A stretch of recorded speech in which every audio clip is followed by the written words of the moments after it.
problem solver. I am a voracious learner, so nothing is too difficult for me to master.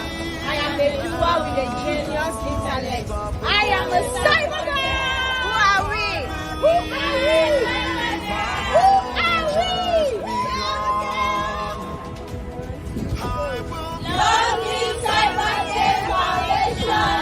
Learning CyberGirls! Good morning, my time. My name is Confidence Davey, and I am super excited to welcome you to a day in the life of a SOC analyst with Jay Jay Davey. Let's just give our guest joining us on LinkedIn and on YouTube a round of applause. Thank you so much for joining us. Why is everyone not clapping? Please put your hands together for everyone joining us from YouTube and from LinkedIn.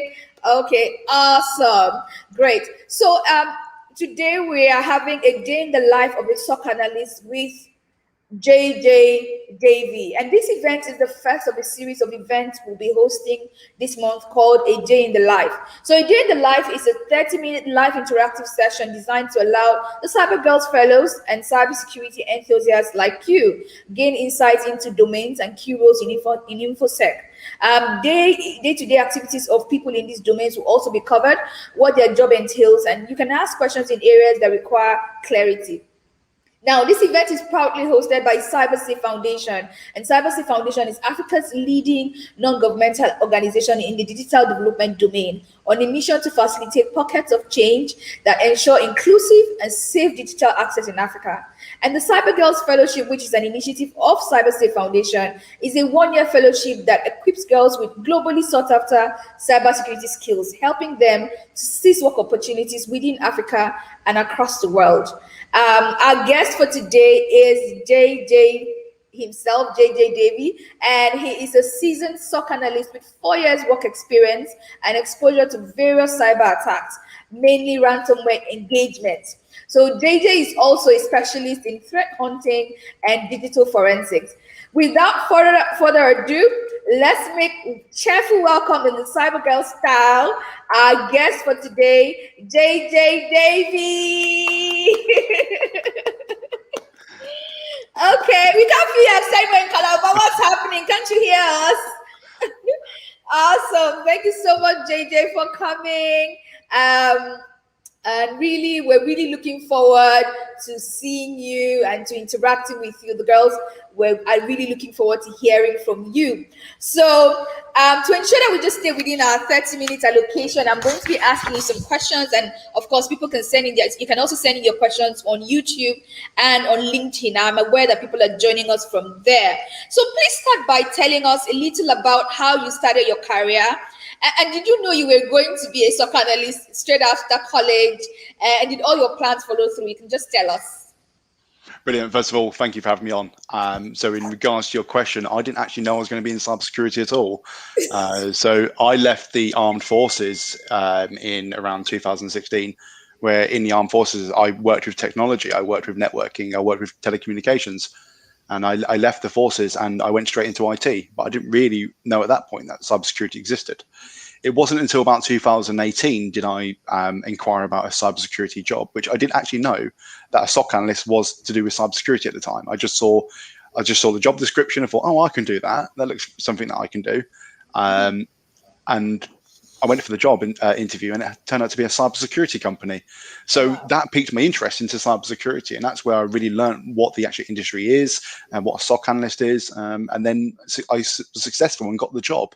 So that's really how I started my career in cybersecurity. It was kind of an accident. I kind of stumbled upon cybersecurity just in my passing ways.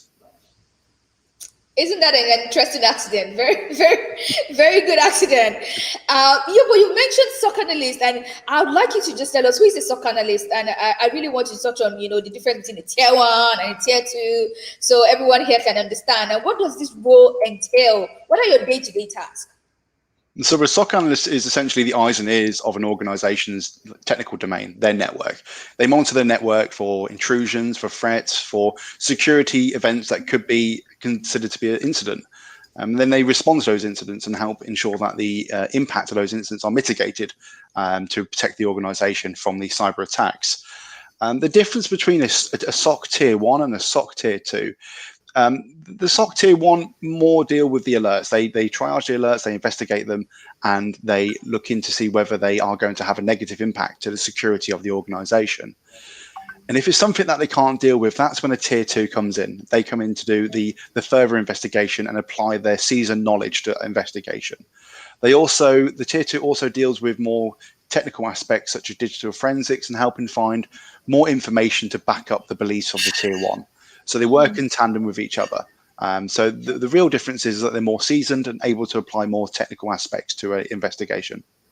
Oh, excellent. That's such a great answer there. And so the girls can appreciate that it may take them time to mature from a SOC analyst tier 1 to a tier 2. And that, is when, things are escalated to that tier 2 and then tier 2 gets handled. But straight off, every other thing gets done by the tier 1.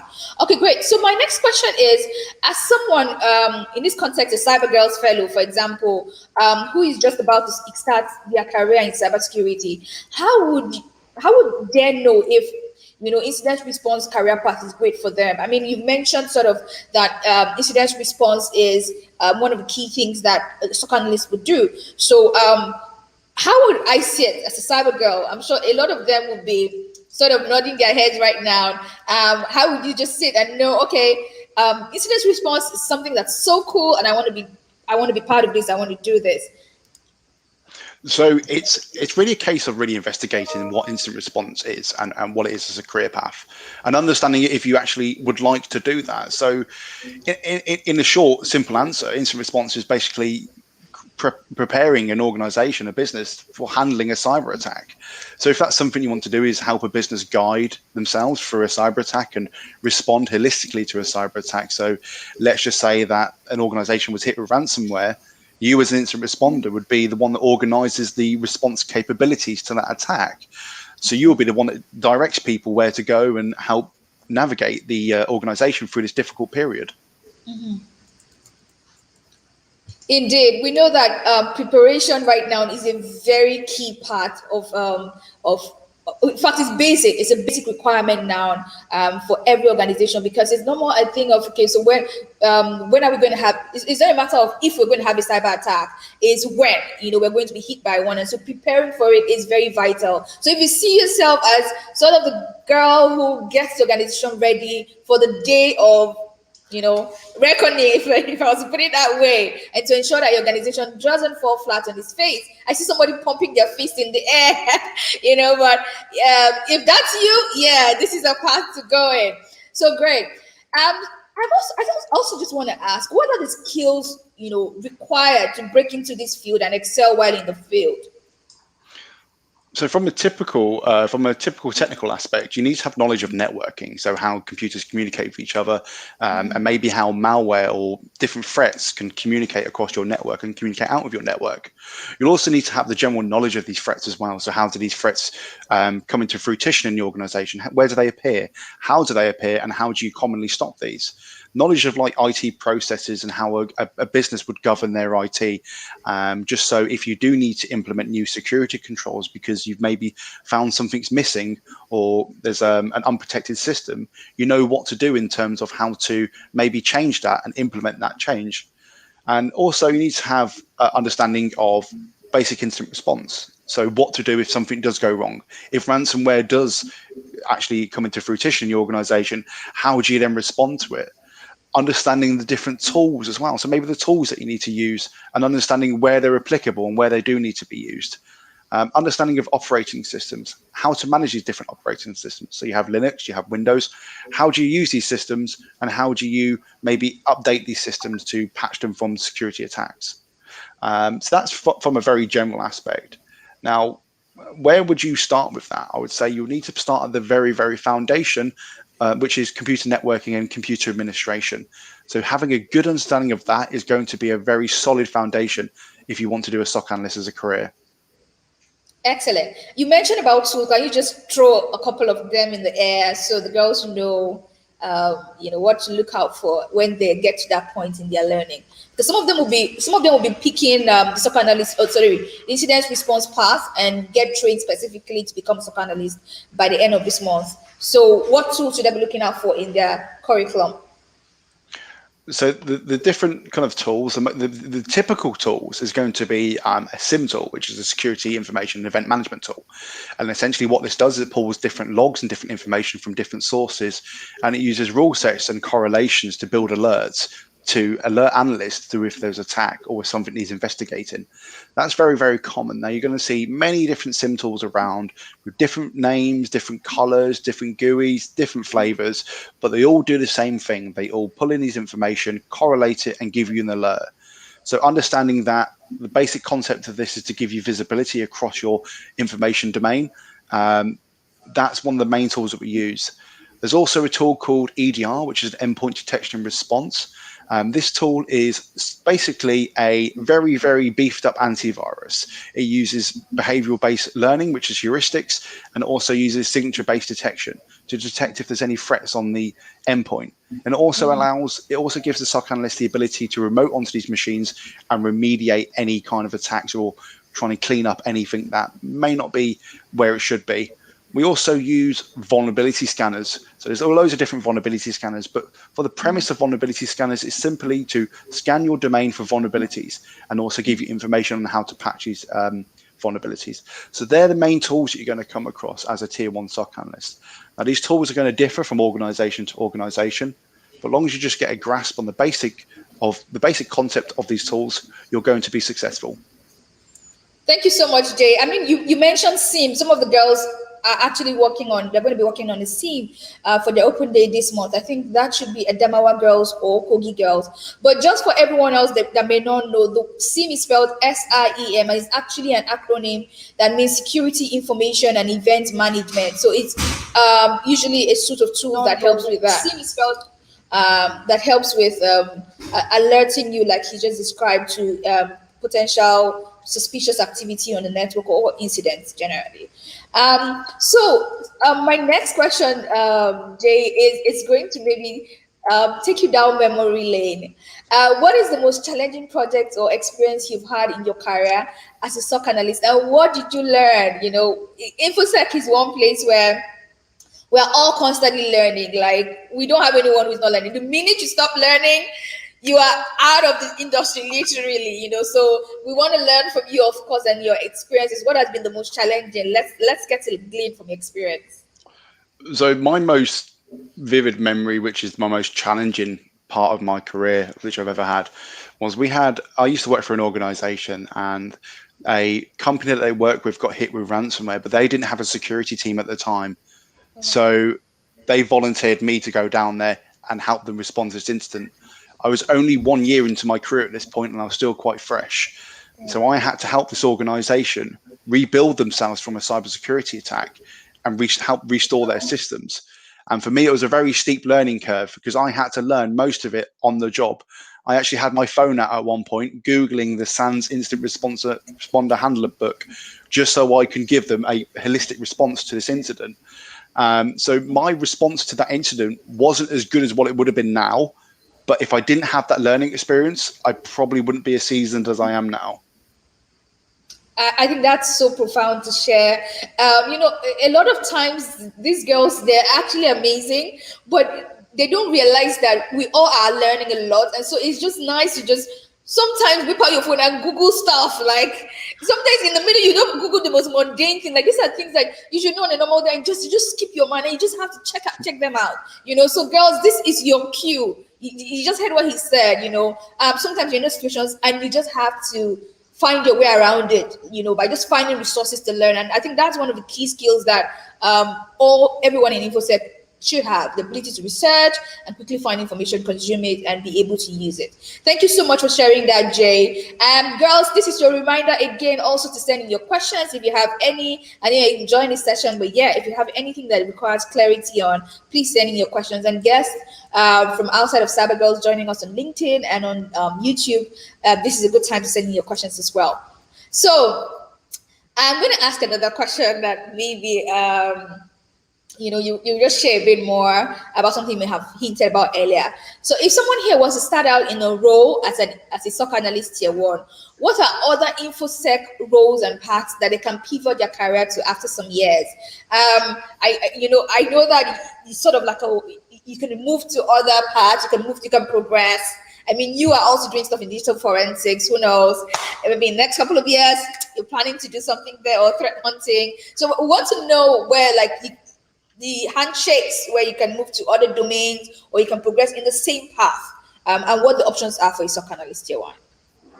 So what's good about being a SOC analyst is that a lot of the information that you learn and a lot of skills that you learn translate very well to different career paths within cybersecurity. So the first and foremost is incident response, because essentially that's what we do, is we respond to incidents. But incident response is actually its own career path. So you could become a senior incident responder. You could be part of CERT teams, computer investigation teams. So that's something to bear in mind. There's also the element of cyber threat intelligence. So learning how indicators of compromise can be correlated with different threat reports to give you a holistic understanding of the people that are trying to target you. And one of my specialities is more digital forensics. So this will allow you to investigate alerts at a much, much deeper level to find fragments of attacks and help you pick out a story of what actually happened to the compromised host. So it'll give you that more holistic understanding of what happened. You can also look at security testing, such as penetration testing or web application testing, that also loosely correlates to security operations in some aspects that may require, all these fields will require their own additional studies. So don't just think that if you're going to be a SOC analyst, you can move into these straight away. You will need to keep on studying and keep on learning to move into these different fields. There's also vulnerability management, which is a part of security operations, what we do, but you can specialize in vulnerability management. You can also look at maybe kind of secure systems architecture and security architecture. That's something that's a bit more senior, but from a security operations center perspective, you are going to be learning how these systems are designed and built and how they communicate with each other. So that general knowledge can translate to these different domains very well. Thank you so much for sharing those insights. I mean, those are very, very, very practical. But I want to ask a question, and we want to hear the genuine answer to that question. We want to hear what you actually really believe is the answer to that question. Okay, so do you love your job? And if yes, what do you find most interesting about your role? I love my job sometimes, but sometimes it's very difficult. But most of the time, overall, I do love my job. And what I love about it is being in contact with these different cybersecurity attacks, because most cybersecurity attacks are different in very slightly different variations. So when you come across all these different attacks, it's very good to see how they've come into fruition, how they've appeared in the organization. And it helps you mature, not just as a SOC analyst, but as a cybersecurity professional, because you see these different attacks and you respond to them, but you also learn these different tactics and procedures that the bad guys have taken, and you learn from it, and then you apply it further on in your career. Another thing that I love about it is that you're always learning. Every day is a school day. You always learn something that you didn't know yesterday. So tomorrow I'm going to be a better analyst than what I am today, and it's just the way cybersecurity is. It's just the way cybersecurity is. You know, I was sharing with someone and I was like, I don't know if it's possible to ever get bored in cybersecurity. There's always something new to learn. I think it's that adrenaline for me. Like, it's just exciting, you know, that I wake up and just want to learn something, and there's always something new, and there's even stuff to learn in a lot of experience you have, and that's exactly where what you shared really hit me, where with every day what you're doing, you're learning from what the bad guys are able to do, and then you're implementing defenses as well within your organizations from those learnings. And so it's important that you don't just know that an incident has taken place. And just for the girls here as well, that's the reason why we make you read those articles every week. Make them read 2 articles every day, and they discuss it casually, like in a WhatsApp chat. The reason we are making you do those things is to gain the habit of learning from incidents, things that have happened, you know, across the world, and it's a key skill. Jay can say that as well. So I'm going to ask you maybe 2 more questions, and then we'll be out of here.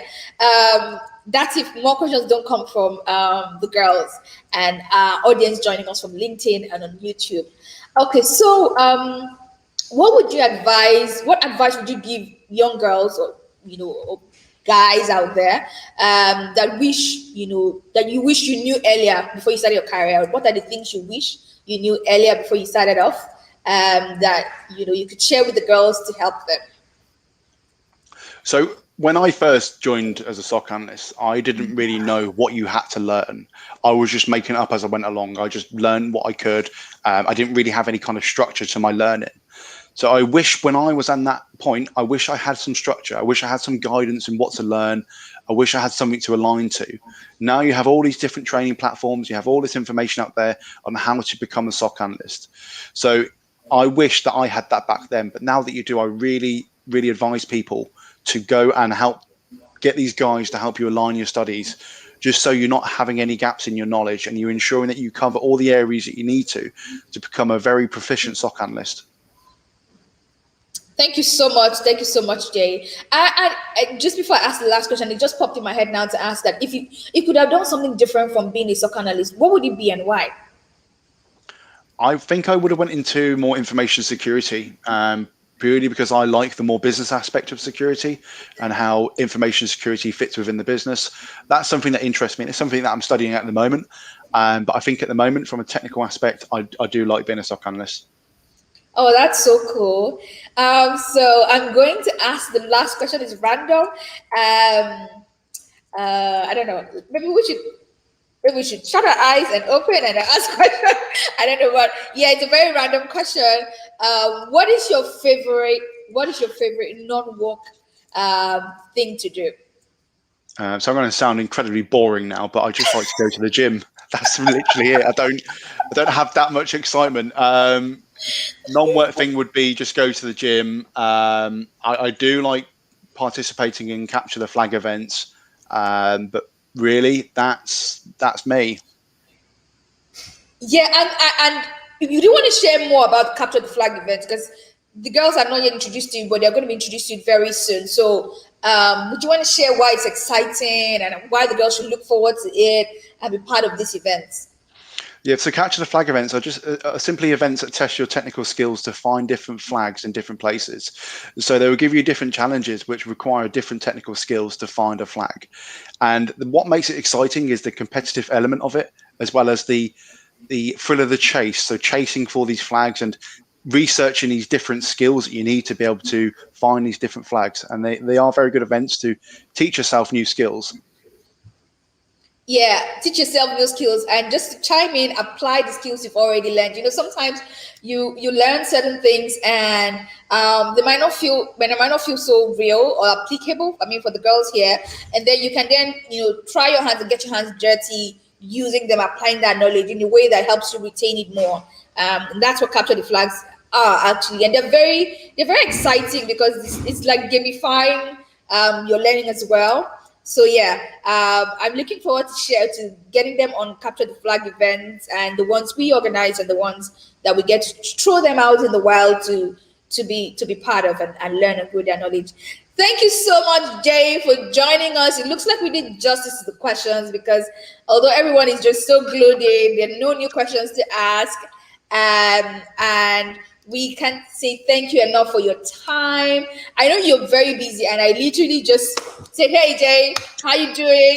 Can you come on this?" And you're like, "Yeah. Say no more."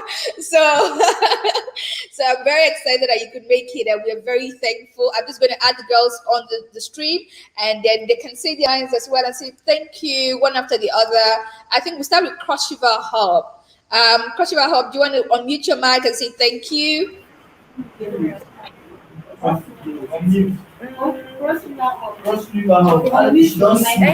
much.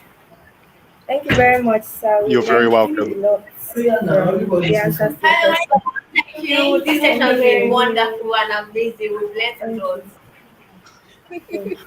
Awesome. So we're going to go to Adamawa Hub now. Adamawa Hub, you can mute your mic and say thank you. Okay, I'm just going to mute your mic from here. Is it? Can I do that? Yeah. You're very welcome. Okay, great. So we're going to go to Kogi Hub. You can unmute your mic very quickly and say thank you. Thank you, sir. Excellent. So go on to Kaduna Hub now. You can unmute your mics very quickly and say thank you. Thank you, boss. Okay, last but not the least, to go to Oyo Hub and say thank you. Oyo is not. Thank you, sir. Okay, great. So we are all so grateful for this time you spent with us, and we can't thank you enough. But when we have, please just connect with Jay on LinkedIn. Jay, please just share your LinkedIn URL, profile URL, so they can connect with you. Connect with Jay. Jay is always actively sharing a lot of useful resources and thoughts generally. So you can connect with him and just interact with him as well.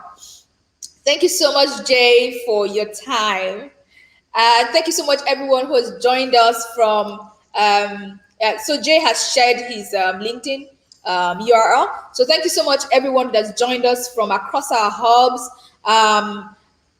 Just so you know, one of our hubs isn't here because the girls are having to learn from home on Mondays because of a political issue. So for their safety, we keep them at home on Monday. So, but the girls are joining us through a live stream, So these girls are very resilient, and I am very proud of them. And I'm sure by the time you begin to interact with them, you will understand why they're such great additions we should look out for in the InfoSec industry in few years to come. Thank you so much for your time, and let's just give Jay Jay Davey a round of applause as he takes a bow. Thank you so much. Thank you so much. Thank you for having me. Alrighty. Bye, everyone.